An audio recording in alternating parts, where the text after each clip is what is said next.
What's up, everybody? TA here, Titan Anderson Sports.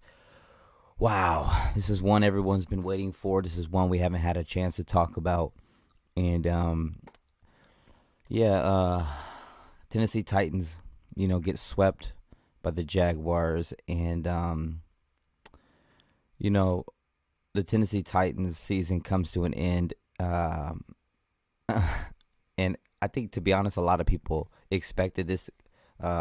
Even a lot of the fan base wanted this, just the season to be over with. Me myself, I'm one of the people who always thinks of the positives. I don't like to think of things in a negative way. If there is positives to think about, and the positives in this case were the playoffs. I love watching the Titans in the playoffs, man. It's something about it. It just feels magical. I love it, man. It's a special time. You know what I mean? And the Jacksonville Jaguars, out of nowhere, man. Everyone thought it was going to be Titans and Colts for the division. We'll see what happens. And then Titans get off to a 7-3 start. Do everything the right way, and then out of nowhere they lose 7 straight. And the injuries started piling up. The rookie level play calls from our offensive coordinator, who recently just got fired, Todd Drowning. He was so predictable, no creativity, that we were having a hard time even scoring 20. If we scored 20, we were lucky at times. It was crazy. But the Jaguars, they kept, after a tough start, they just kept winning and winning and winning, one game at a time. And Trevor Lawrence had himself an amazing season. That's a quarterback that now it seems like he's finally turning into that draft pick that they hoped he would be. And that's scary if you're in the AFC South, because he has been playing really good. Jaguars made sure they did what they can to surround him with weapons and just a little bit of everything, and they'll continue to do that. So, like I said, in this division, you've got right now our quarterback is Ryan Tannehill and Malik Willis. That I don't think either of them is going to be starting next year. Ryan Tannehill is still up for debate. But we know what Ryan Tannehill is going to give us. He's not going to win us a Super Bowl. It's just impossible. Right now, it just seems like he's, obviously he has heart, but, who knows how he's going to come back with this ankle injury. Obviously, it shouldn't be something that should be too concerning for him. But, he's not getting any younger, and his ability to run is a big part of the reason why he has been successful. And when you look at what happened to Ryan Tannehill when he got injured, he lost complete mobility. He couldn't even step up into the pocket. Every time he got tackled, sacked, pushed, even if someone smiled at him, he would limp a little bit in pain. I give him nothing but credit for being a warrior. He has the heart. He has that fighter's mentality. He's somebody that you're glad you're glad he's your quarterback, and I think every Titans fan should be glad and thankful for what he has brought to this team. He brought stability. He brought a winning record, like a consistent winning record, to dominating the AFC South like never before. And a lot of people don't realize that. They just a lot of people live in the now, which is understandable. But you got to understand what he did do.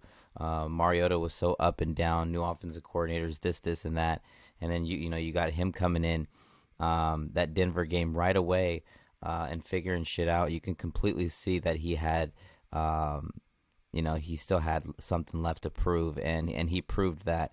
The only issue is he couldn't get it done when we needed him to most, and that sucks.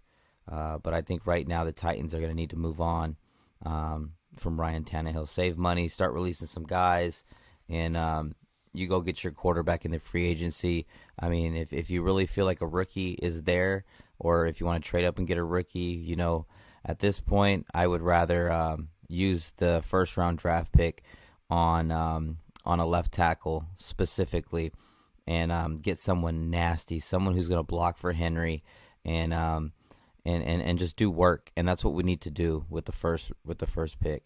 And then whatever receiver left with just true speed that can make plays with the ball in his hands, that's who we got to pick up in the second round. But it's going to be a long off season. I'm very excited. I can't wait to continue to call these games. Like I said, the AFC South was always considered trash. You got the Texans who are trying to build up. You know, they were competitive in so many games this year, even with not much personnel, not much talent, if you will. Overall, they have a lot of draft picks, a lot of people in free agency they got to bring in. They had a lot of issues.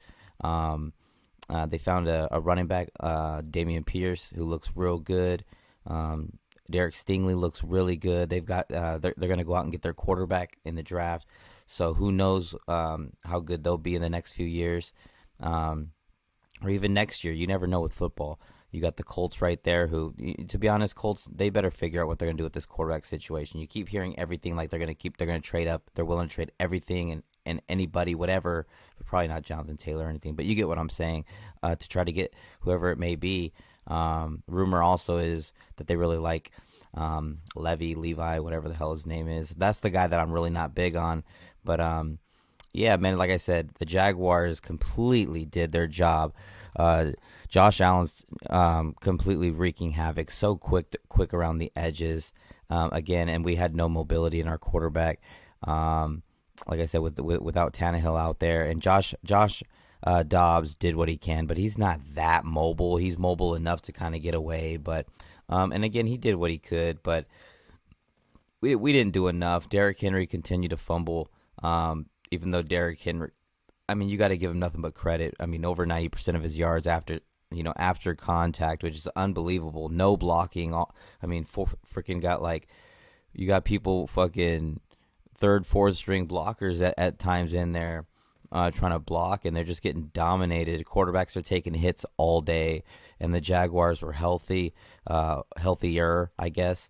And like I said, Trevor Lawrence is playing out of his mind. Anybody saying otherwise is a liar. Again, man, congratulations to the Jaguars, man. They went out there and did their job. They earned the AFC South this year. I still fucking hate their team. I hate the Jaguars.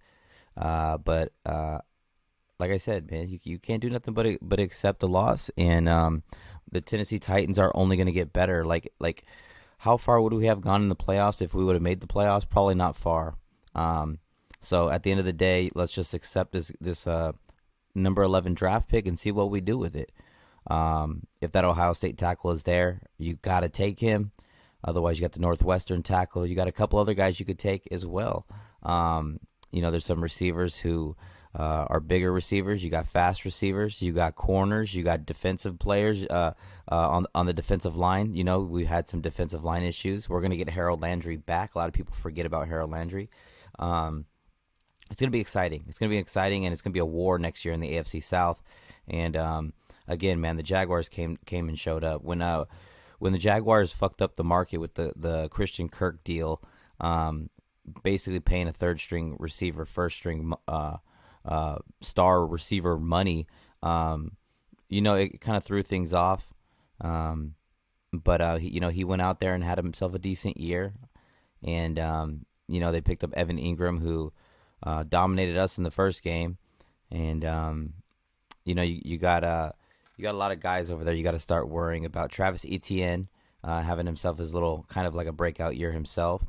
And, again, you just got to worry about some of those guys coming up because the Jaguars are young and hungry, and they went out there and stole it from everybody in the AFC South.